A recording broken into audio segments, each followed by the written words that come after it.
एक बार जंगल में लकड़ी लेने गया, एक वैश्या को देख लिया, उससे विवाह करके घर ले आया।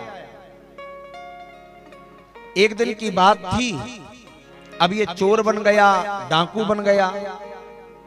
एक दिन कुछ संत आए उस गांव में, लोगों से पूछा भैया कोई ब्राह्मण का घर बता दो जहां रात्रि रुक जाए, प्रसाद पाले। लोगों ने कहा चले जाओ अजामिल ब्राह्मण के घर, बहुत बढ़िया ब्राह्मण है, जबकि वो था डाकू। अब महात्मा पहुंच गए, रात का समय था, अजामिल तो घर पर था नहीं, क्योंकि डाकुओं की चोरों की ड्यूटी रात में लगती है।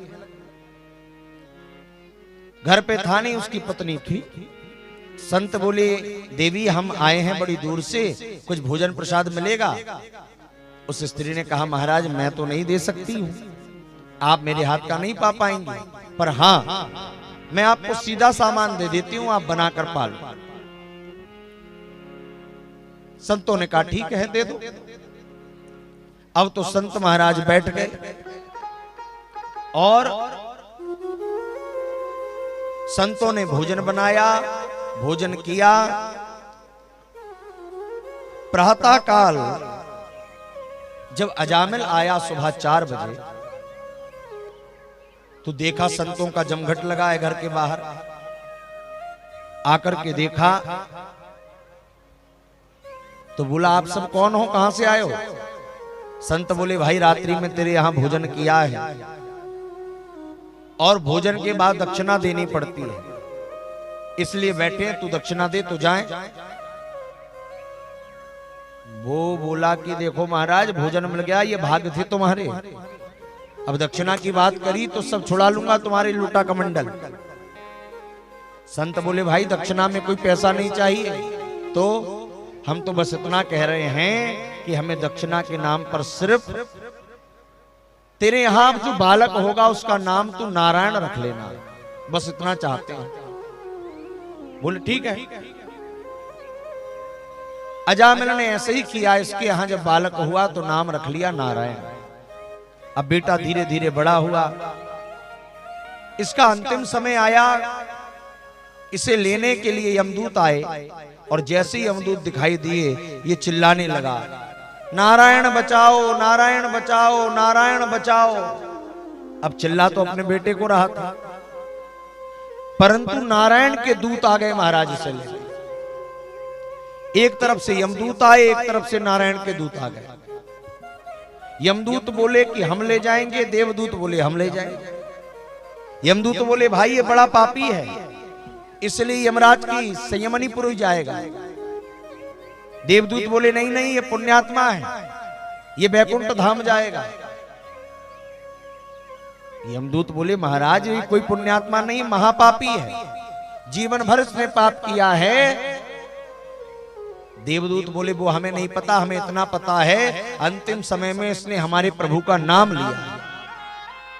यमदूत बोले इसने तुम्हारे प्रभु का नाम नहीं लिया, इसने तो अपने बेटे का नाम लिया था नारायण। देवदूत बोले अच्छा ये बताओ इसका बेटा कब हुआ? बोले 4-5 साल पहले। और हमारे भगवान?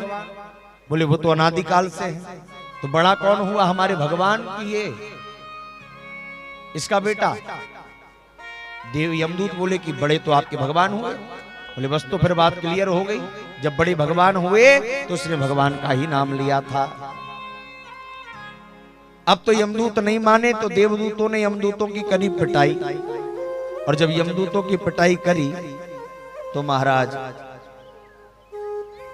यमदूत भागे और भाग करके गए यमराज के पास और जाकर फांस फेंक दिया। बोले महाराज आज से आपकी नौकरी बंद।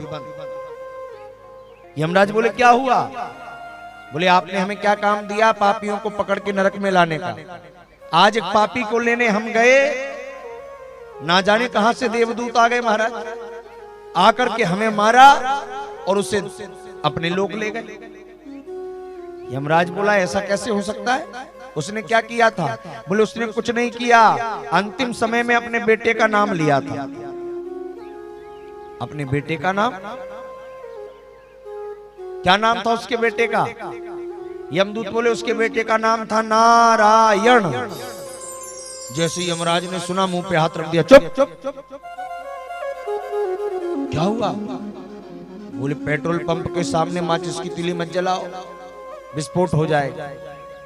अगर ये नारायण नाम यहां नरक में पड़े हुए लोगों के कान में चला गया तो हमारा पूरा धंधा ही चौपट हो जाएगा, ये सब मुक्त हो जाएंगे, इसलिए ये नाम यहां मत लो। तो यमदूत बोले महाराज फिर हम किसको यहां पर लेकर आए, किसको लेकर ना आए? यमराज ने कहा सुनो, लिख लो, नोट करो किसको लाना यमपुर में। जिह्वा न वक्ति भगवन गुण नाम धेयम्,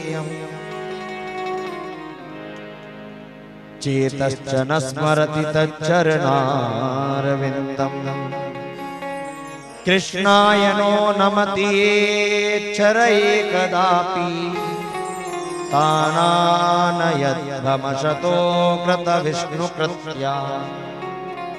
जिसने अपने जीवन में एक बार भी भगवान का नाम ना लिया हो, जिसका सर कभी भगवान के चरणों में ना झुका हो, जिसका चित्त श्री हरि के चरण कमलों में ना लगा हो, ऐसे मनुष्य को लेकर नरक में आना। पर जिसने भाव से कभी भी हरि का नाम लिया हो, भगवान का स्मरण किया हो, उसे गलती से भी नरक में लेकर के मत आना, मत आना।